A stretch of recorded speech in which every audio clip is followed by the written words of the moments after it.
The moment I opened my garage that morning, I knew something was wrong. Because before I could even step inside my own car, my neighbor Karen came sprinting across the street, screaming like I'd committed a crime. "Stop! That's my car! Someone call 911. And before I could say a single word, she already had the police on the line, telling them I was stealing her vehicle. My car. The one I'd owned for 6 years. I honestly thought it was a joke, until 2 patrol cars rolled up with sirens off and hands on their belts. That's when my stomach dropped, because I realized this wasn't just another Karen meltdown. This was something planned. Something deeper. What I didn't know was that this false report would uncover a secret the HOA had been quietly hiding from the entire neighborhood.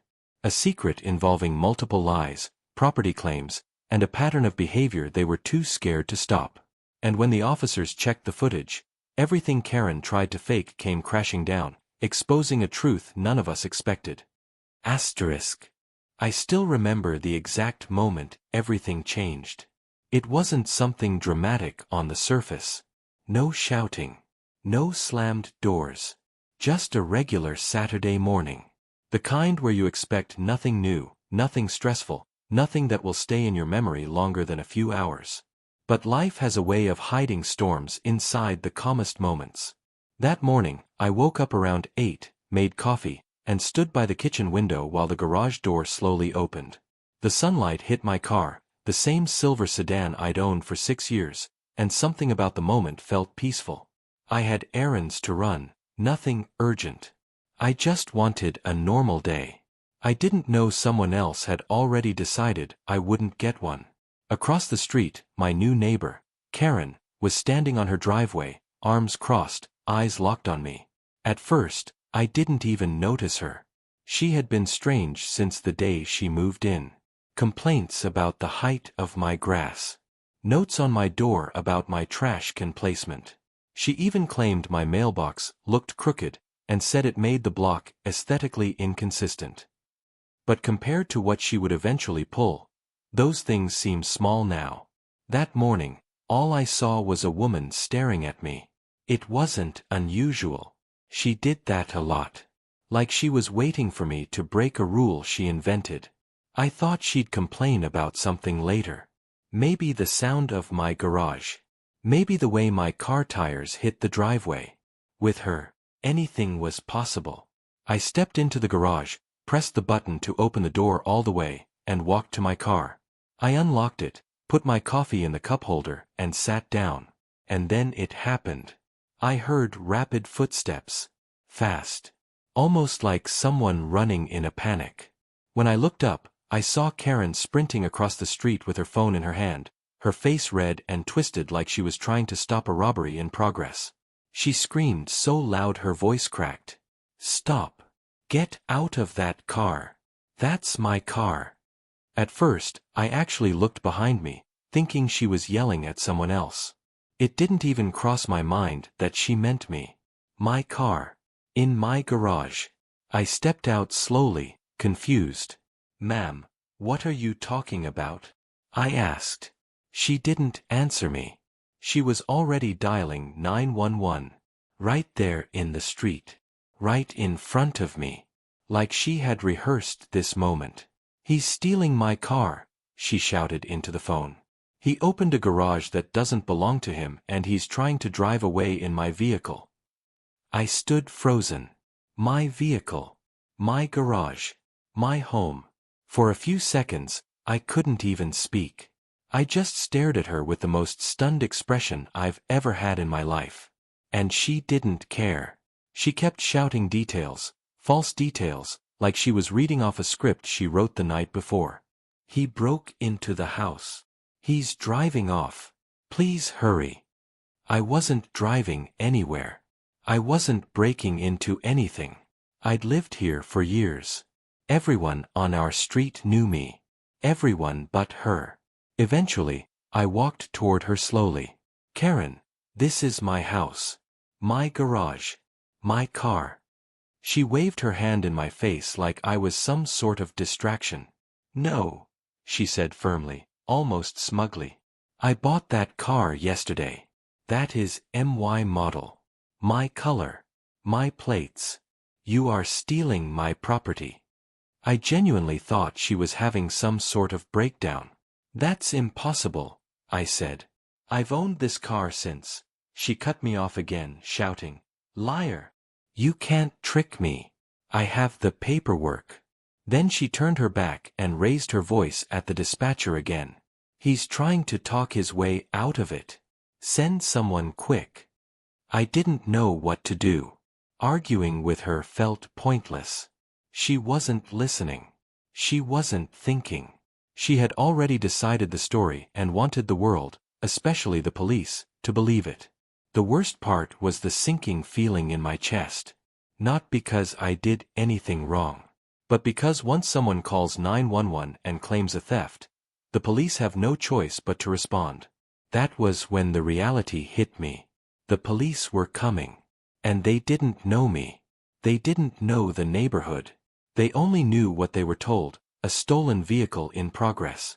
I took a step back and leaned against the inside wall of my garage. My hands were trembling, not out of guilt, but out of fear of misunderstanding. I've always respected police officers. But any situation like this can go sideways if emotions run too high. I heard the faint sound of a siren. Not loud, but close. Karen pointed dramatically, like she was the hero in some TV show. "Good. They're almost here. You're not going anywhere," she said triumphantly. I wanted to laugh at how ridiculous it sounded. I hadn't even tried to leave. I hadn't even gotten back into the car. But then I saw 2 patrol cars turn onto our street. They weren't speeding. They weren't blaring sirens. They were doing the exact thing you'd expect when someone calls in a possible theft from a residential driveway. They rolled up quietly, scanning the area. Karen waved them over dramatically, yelling, "Officers! It's him. He's stealing my car." When both officers stepped out, hands resting on their belts, not drawn, but ready, I felt a cold weight settle in my stomach. They approached carefully, professionally. "Sir," one said, "we got a report of a vehicle theft." I nodded slowly. "I know," I said. "And it's not true. This is my home. My car. I have the registration." "No, he doesn't." Karen screamed from behind them. "He made fake papers." The officers exchanged a look. Not annoyed, not amused. Just calm. One of them asked, "Sir, do you have ID and registration on hand?" "Yes," I said, gesturing inside. "It's in the drawer right there." "All right. Slowly, if you don't mind." I moved carefully. I didn't want them to feel threatened. I didn't want anything misunderstood. I grabbed the documents and handed them over. They scanned the registration, checked the VIN, looked at me, looked at Karen. Then the officer radioed dispatch. A pause. Then the confirmation, vehicle registered to the homeowner. 6 years. Clean record. When he repeated that information out loud, Karen's face changed. Not to embarrassment. To fear. Because she knew the moment her lie was confirmed, she had crossed a line no HO, no neighbor, and no officer could ignore. But what none of us knew, not even the officers, was that this wasn't the first time she'd done something like this. Not even close. And the secret the HOA had been hiding for weeks was about to surface. The moment the officer said the car was mine, I expected the situation to calm down. Maybe even end right there. After all, the truth was clear. But with someone like Karen, the truth only makes her fight harder, not wiser. She stepped forward, pointing aggressively at the registration papers in the officer's hand. "That's fake," she said firmly, like she had just solved some major crime. "He forged those documents. Check again. He swapped plates. He hacked the VIN. I know what he did." One officer let out a slow breath. It wasn't irritation, just the kind of exhaustion you see when someone realizes they are dealing with a person who won't accept reality no matter how many times it's presented. "Ma'am," he said calmly, The VIN matches the title. It was purchased 6 years ago. The car is registered at this address. That means, Karen cut him off again. It means you're wrong. I bought that car yesterday. I have an invoice. I have proof. But when the officer asked to see her paperwork, her whole expression cracked. She hesitated. Her eyes darted around like she was searching for excuses in the air. It's inside, she said quietly. All right, the officer replied. Please bring it out. I can't, she mumbled. It's misplaced right now. Both officers gave each other a look. Not dramatic, not mocking, just a shared understanding that they'd seen this pattern before. Then something unexpected happened. A third vehicle turned the corner. Not a police car. The HOA president's SUV. And the second he saw the flashing lights, he hurried over with the exact expression of someone who has already dealt with this mess one too many times. His name was Brian. Middle-aged, polite, always tucked in shirts and pressed khakis. The kind of HOA president who tried to pretend the job wasn't draining him, even though everyone knew it was. He walked straight up to the officers and spoke in a low voice. I'm the HOA president. I think I can help explain what's going on.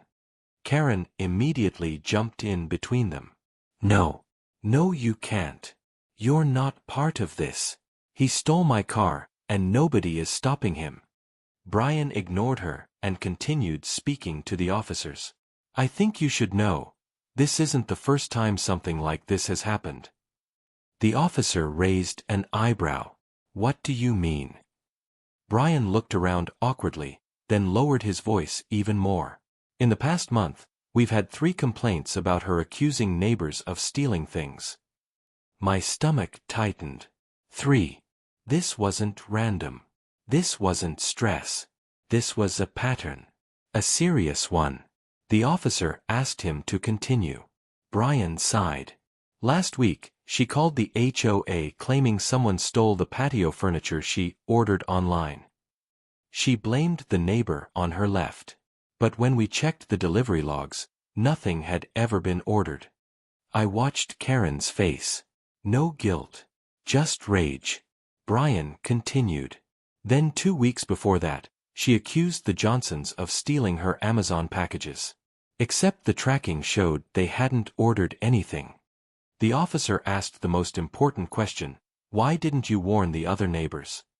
Brian looked down. And for the first time, he looked less like an HOA president and more like a man cornered by responsibility. We didn't want to escalate things. We hoped she would calm down. We didn't think it would get this far. Hearing that made my blood boil in a way I didn't expect. They didn't think it would get this far, yet here I was being accused of grand theft in my own driveway, with police officers ready to detain me until the truth came out. I took a deep breath and stepped forward. So you knew she was doing this? I asked. And nobody said anything? Brian looked at me helplessly. We didn't know what to do, he said. We're not trained for this. We filed internal complaints. We asked her to calm down. We hoped the situation would resolve itself. The officer shook his head. Situations like these don't resolve themselves, sir. Karen suddenly snapped. This is harassment, she screamed. Every single one of you is part of this conspiracy. You're all trying to steal from me. I know what you're doing. The officer turned to her firmly now. His tone shifted from calm to authoritative. Ma'am, please lower your voice. No, she shouted. He stole my car. And the HOA is covering it up. And you cops are too blind to see it. At that point, one officer took her aside to talk privately. But she didn't calm down. Her voice carried across the street as she went on a rant about conspiracies, stolen belongings, people watching her, neighbors plotting. I felt a tight pressure in my chest. Not anger. Not fear. Something else. Sadness, maybe. Because standing there, listening to her spiral deeper into her version of reality, it was clear something was very wrong with her. Something deeper than HOA rules or neighbor complaints. But even if she needed help, that didn't change the fact that she had put me in danger. The officer who stayed with me spoke quietly. "Sir, I'm really sorry about all this. Do you want to press charges for a false report?" I hesitated. Part of me wanted to say yes immediately. She deserved consequences. She needed a wake-up call. She needed something to stop her from doing this again. Not just to me, but to anyone else on the street. But another part of me felt conflicted. What if she wasn't malicious? What if this wasn't about revenge or control, but something mental? Brian, still standing nearby, looked shaken. "We should have said something earlier," he said. "We should have warned everyone. This isn't your fault. And you have every right to take this further." I looked at my car. My garage. My home. The place I was supposed to feel safe. And then I heard Karen yelling again as the second officer tried to reason with her. "He hacked the VIN. They're all in on it. They're trying to steal everything from me." The officer's voice was gentle but firm. "Ma'am, you can't accuse people without proof. You need to calm down." But she didn't calm down. She got louder. I took a deep breath and answered the officer's question. "Yes. I want to file a report." He nodded once, like he already knew that would be my decision. "All right. We'll document everything." As he walked away to start paperwork, I stayed still. In the quiet moments between shouts and police radios, I felt something settle inside me. Not relief. Not satisfaction. Just clarity. This wasn't over. Not by a long shot. Because someone like Karen didn't stop after one incident. And the HOA had been hiding more than just a pattern of complaints. They had been hiding the real reason they hadn't warned anyone. A reason I wouldn't learn until later, one that made everything make sense, and made me realize she wasn't just acting alone. There was more behind this. Much more. The officers moved Karen farther down the sidewalk, trying to calm her, but she kept pacing in frantic circles. Her voice rose and fell, switching between anger, panic, and something that honestly sounded like fear.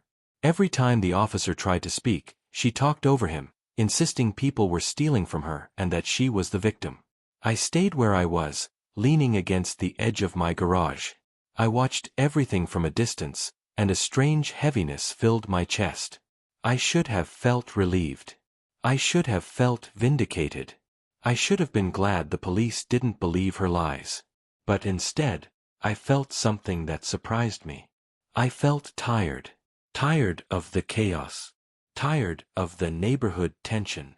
Tired of always having to defend myself from someone who barely knew me. A few neighbors had gathered outside by then, standing on their lawns, pretending to water plants or sweep porches just so they could watch without looking too obvious. I don't blame them. Things like this don't happen every day. And when they do, people remember. One neighbor, an elderly man named Mr. Thompson, walked toward me slowly. "You all right, son?" he asked gently. I nodded. Just trying to understand what's happening. He sighed, shaking his head. "She's been trouble since she moved in. But this is something else." I appreciated his concern, even though we'd only spoken a few times. Funny how a moment like this makes strangers feel closer and neighbors feel more like allies. Meanwhile, the officers were still dealing with Karen. One of them asked again, patiently, if she had any paperwork to prove ownership of the car. Her answer was the same. "It's inside. I can't reach it right now. It's missing. They took it. You wouldn't understand." Every sentence contradicted the one before it. The HOA president, Brian, kept standing near me. He looked guilty, really guilty.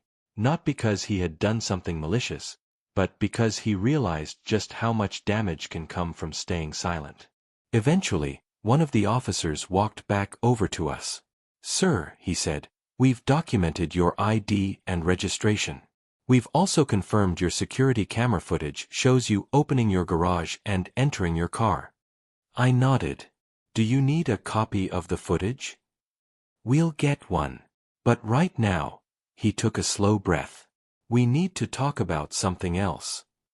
For a moment, the air felt heavier. About what? I asked. Brian stepped forward before the officer could reply. Sir, there's something I need to admit. I turned to him, waiting. He rubbed the back of his neck. We didn't just keep quiet about her past accusations because we hoped the situation would calm down. I narrowed my eyes. What do you mean? We kept quiet, he continued, because Karen threatened to file complaints against the HOA board. She said we were harassing her. She said she'd go to the county. She even threatened to sue. I blinked slowly. And you believed her? No, he said. We didn't believe her. But we were scared of dealing with her. And honestly, we were scared she would make our lives miserable. He wasn't wrong about that. The few interactions I'd had with her before this were enough to see how relentless she could be when she decided someone was against her. But still, you let everyone else walk blind, I said quietly. You let this escalate. You let her put people in danger. Brian's face dropped completely. You're right. We made a mistake. A big one. I didn't respond. I just looked away, watching the officer as he returned to Karen, who was now sitting on the curb with her hands in her hair, still shouting accusations but with less force than before. Her voice cracked. Her hands trembled. Her breathing was uneven. For the first time that morning, she looked small. The officer returned again a few minutes later. Sir, we're issuing her a citation for filing a false police report. I nodded slowly. She will have a mandatory hearing. Also, based on the HOA's statement and the previous complaints we were just told about, this may escalate further. The mention of escalation made me pause. What does that mean? It means, he said carefully, this is not being treated as a one-time mistake. Something about the way he said that made Brian shift uncomfortably. And then the officer added something I didn't expect. We've also contacted a mental health crisis team. I looked at him, surprised. She's not being arrested, he clarified, but she is being evaluated. Her behavior today, and the pattern, suggests she may need help beyond legal consequences. I didn't know how to feel about that. On one hand, I was glad someone was finally taking the situation seriously. On the other, I didn't want to destroy someone's life. But she had almost destroyed mine that morning. And she didn't seem to care. While the officers waited for the mental health team to arrive, the street grew quiet again. Neighbors began drifting inside, whispering. The sun moved higher, making the whole scene feel even more surreal. I kept standing there, feeling detached from everything around me. Brian finally broke the silence. There's more, he said softly. I turned to him. What could possibly be left? He swallowed. We didn't only hide the pattern. We also hid the real reason she kept accusing people. What reason? He took a deep breath. She came to the HOA office 2 weeks ago. She claimed someone stole her car. Not yours, hers. The car she supposedly owned before she moved in. I frowned. What are you talking about? She doesn't own a car. She walks everywhere. Yes, Brian said. Because she lost her vehicle before she moved here. Not stolen. Repossessed. The word hit differently. Repossessed. She blamed the tow company, Brian said. She blamed her old HOA. She blamed her neighbors. She refused to accept she fell behind on payments. And now she's projecting onto everyone else, I said slowly, realizing the truth. Brian nodded. She believes every car that looks similar to her old one is hers. And she thinks everyone is trying to take it away from her. I felt something inside me shift, sympathy mixed with frustration. So, she didn't target me specifically, I said. I just happened to have a car similar to the one she lost. Yes. But that doesn't excuse what she did. And it doesn't fix what happened today. No, it didn't. Not even close. At that moment, the mental health team arrived. Two professionals stepped out, calm and composed. They spoke to Karen gently, and to everyone's surprise, she didn't fight them. She just cried. Not loud, not dramatic. But the kind of crying that comes from a place deeper than anger. It felt wrong to watch. Like seeing someone unravel. As they guided her into their van, she turned back, not at the officers, not at the HOA. She looked straight at me. Her eyes were red. Not hateful. Just broken. I didn't steal anything, she whispered. They stole from me. And then she was gone. The officers finished their report. The neighbors went back inside. The street returned to normal. But I didn't. I closed my garage door slowly, went inside my house, and sat down on the edge of my bed. For the first time all morning, I finally let myself feel everything at once. Fear, confusion, relief, frustration, sadness, weariness, and one heavy, unshakable thought: this wasn't just a misunderstanding. This was a warning.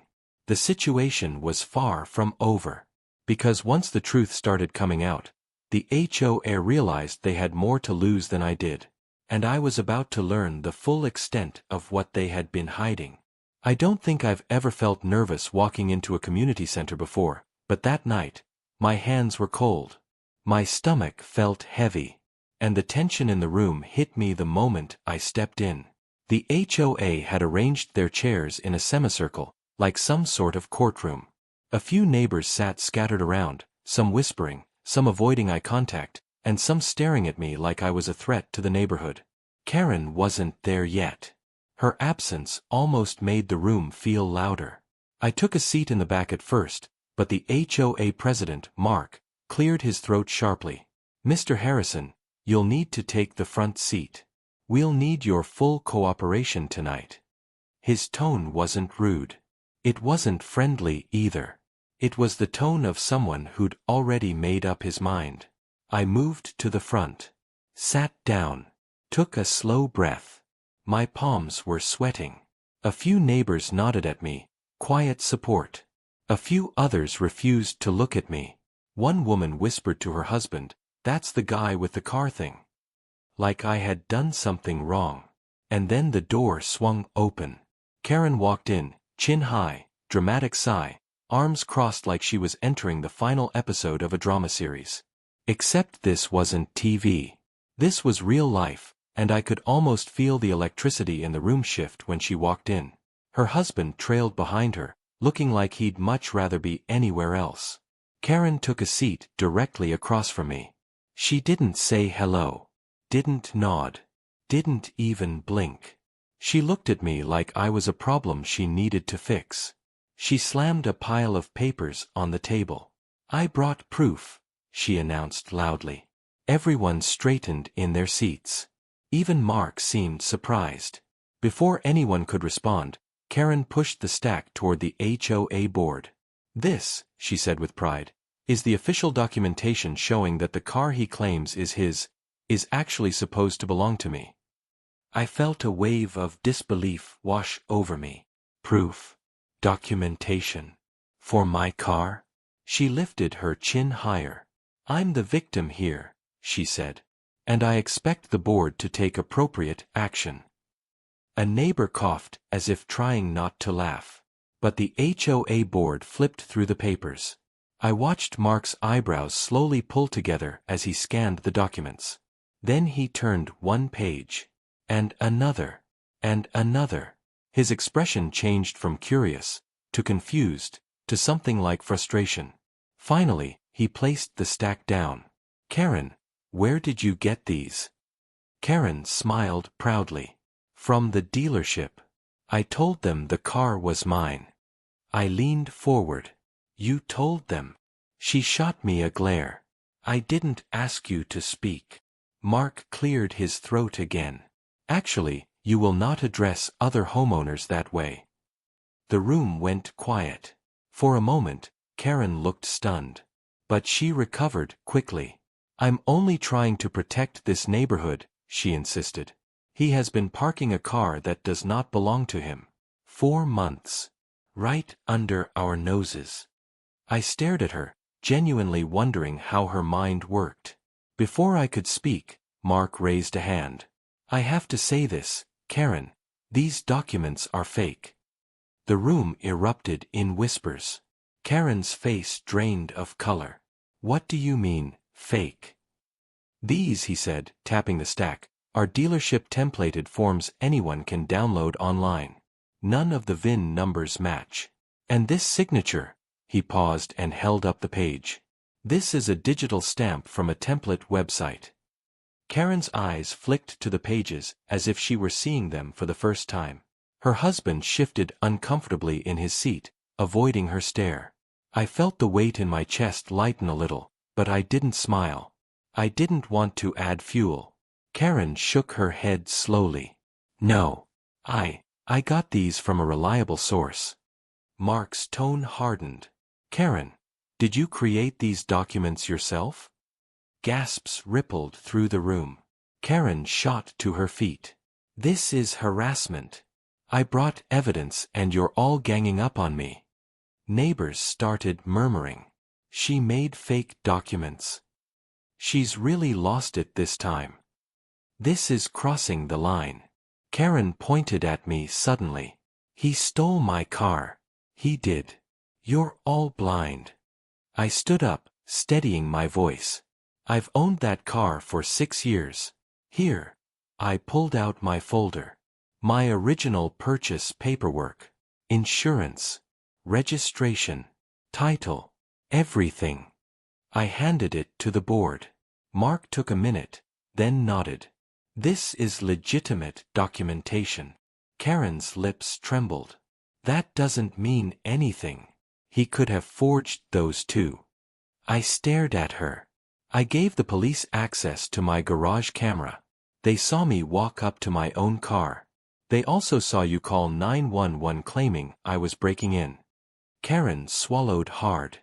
Her husband put a hand on her shoulder, whispering something. She shrugged him off. Mark spoke with a tone of authority I hadn't heard before. "Karen, we have reviewed the police report. We have reviewed the footage. And now we have reviewed these falsified documents."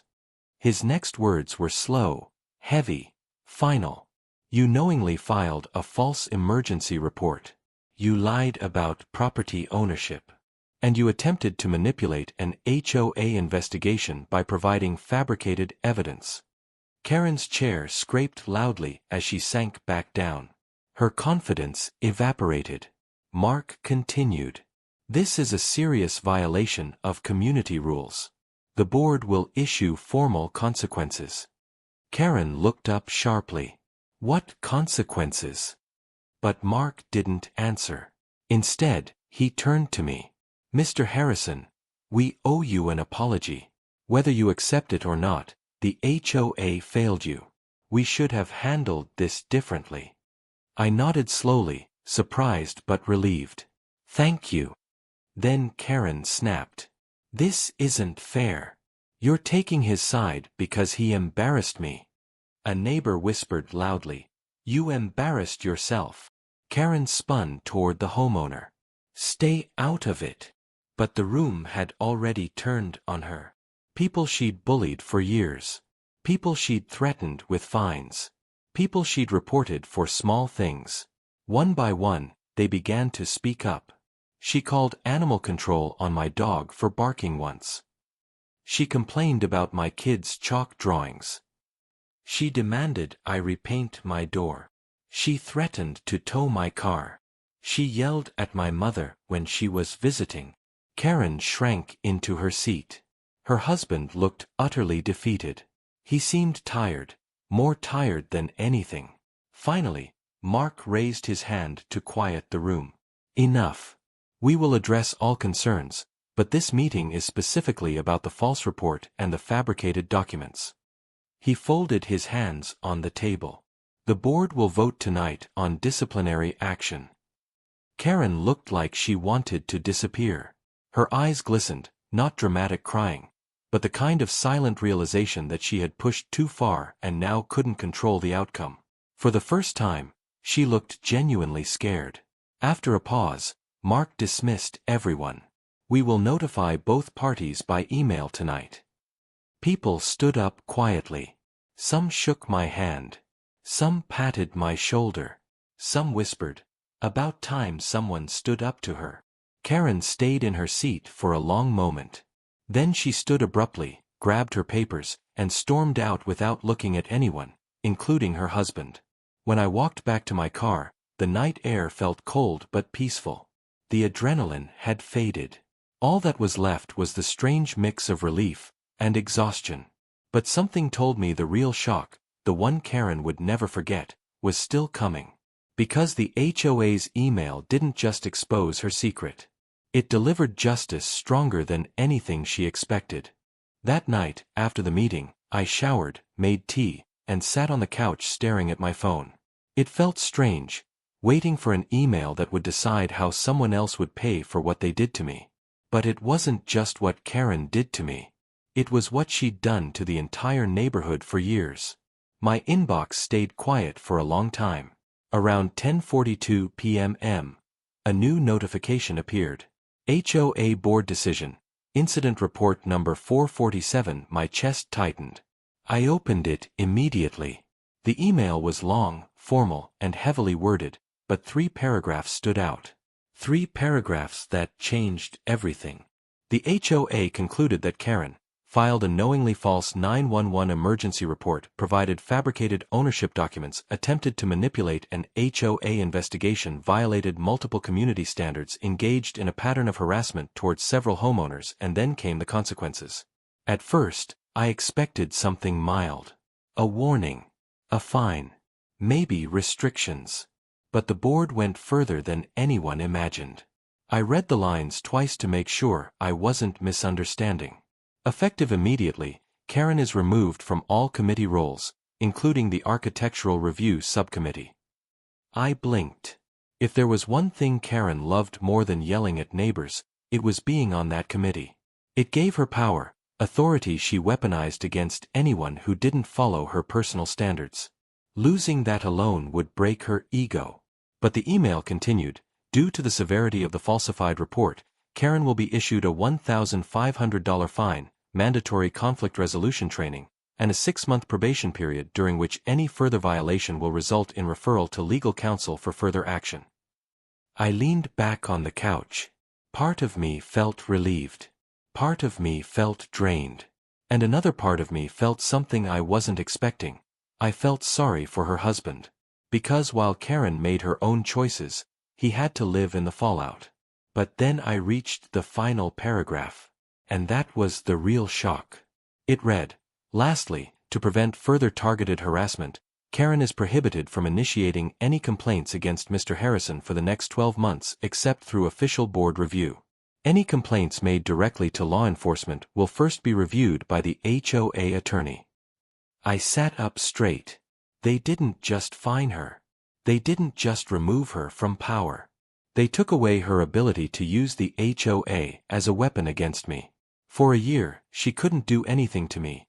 Not legally, not through the board, not through the committees she loved. It was the single biggest consequence she could receive without involving the courts. I let out a slow breath, letting the weight of everything settle. This was justice. Real, measured, reasonable justice. The kind that actually meant something. The neighborhood reaction the next morning, I left for work early, hoping to avoid running into anyone, but the universe had other plans. My neighbor Claire, an older woman who always kept flowers on her porch, was standing outside watering her plants. When she saw me, she smiled. "I heard about the meeting," she said. "I'm glad things worked out. You deserve some peace." "Thank you," I replied softly. "It's been a long week." She chuckled. "A long year. Don't downplay it." Then she lowered her voice. "Karen won't take this well. But maybe this will finally humble her." I wasn't sure. People like Karen rarely changed. But I appreciated the sentiment. As I drove to work, I noticed something unexpected. People waved at me. People who had never acknowledged me before. It wasn't about being popular.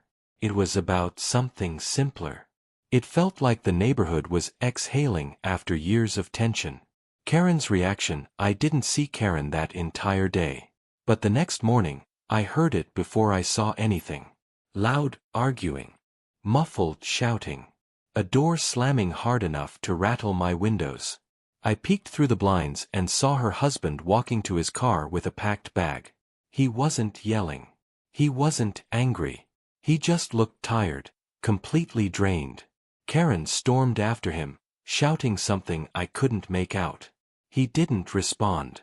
He just got in the car and drove off. Karen stood there for a moment, gripping her robe, eyes red and frustrated, but also confused, like she didn't understand how everything had fallen apart so quickly. Then her gaze drifted across the street, directly toward my house. Her expression changed. Not anger. Not hatred. Not rage. Just embarrassment. She stepped back inside and shut her door quietly. For the first time since I'd moved into the neighborhood, I felt like Karen didn't want to start anything. Maybe she couldn't. Maybe she was just tired too. The unexpected knock a week passed with no drama. No yelling. No complaints. No passive-aggressive HOA emails. One evening, around 7 p.m., there was a soft knock on my door. I opened it and found Karen's husband standing there. He looked embarrassed but calm. "Hey," he began. "Sorry to bother you. I just wanted to say, thank you." I blinked. "Me? Why?" He sighed. "For handling everything the way you did. You could have gone to court. You could have taken things further. But you chose a fair route." I didn't know what to say. He continued, "I've been trying to get her to step back from the HOA stuff for years. She becomes someone else when she feels in control. Maybe this was the wake-up call she needed." I nodded slowly. "I hope things get better for both of you." He smiled weakly. "Me too. Take care." He walked away, and for the first time, I realized something important. Sometimes the people closest to the problem suffer the most silently. Life slowly returns to normal. The days rolled on quietly. The neighborhood felt lighter. People decorated their yards without worrying Karen might file a report. Kids played outside again. Neighbors chatted at the mailbox without checking over their shoulders. And me. I felt like I could breathe again. The fear of being targeted. The frustration of the false police report. The anxiety of the HOA meeting. It all started to fade. One evening, I opened my garage like usual. For a split second, I remembered the moment Karen screamed that it was her car. But this time, instead of panic, I felt calm. I grabbed my keys, got into my car, and simply drove off. Like nothing had ever happened. Because the chaos was finally behind me. The final closure. Exactly a month after the meeting, I received one more email from the HOA. A brief note from Mark. "Just wanted to inform you that Karen has completed her required training and has been compliant with all conditions. The board will continue monitoring. Please report any concerns immediately." I nodded to myself. Life wasn't perfect. Karen wasn't magically transformed. But the balance had shifted. The power she abused was gone. And the neighborhood, maybe even she herself, would never forget the consequences of that night. I closed the email, stepped outside, and looked across the street. Karen was watering her plants quietly, avoiding everyone's gaze. She looked up for half a second. Our eyes met. She didn't glare. She didn't scowl. She didn't smirk. She just gave a quick, respectful nod. A tiny gesture that said everything. This is over.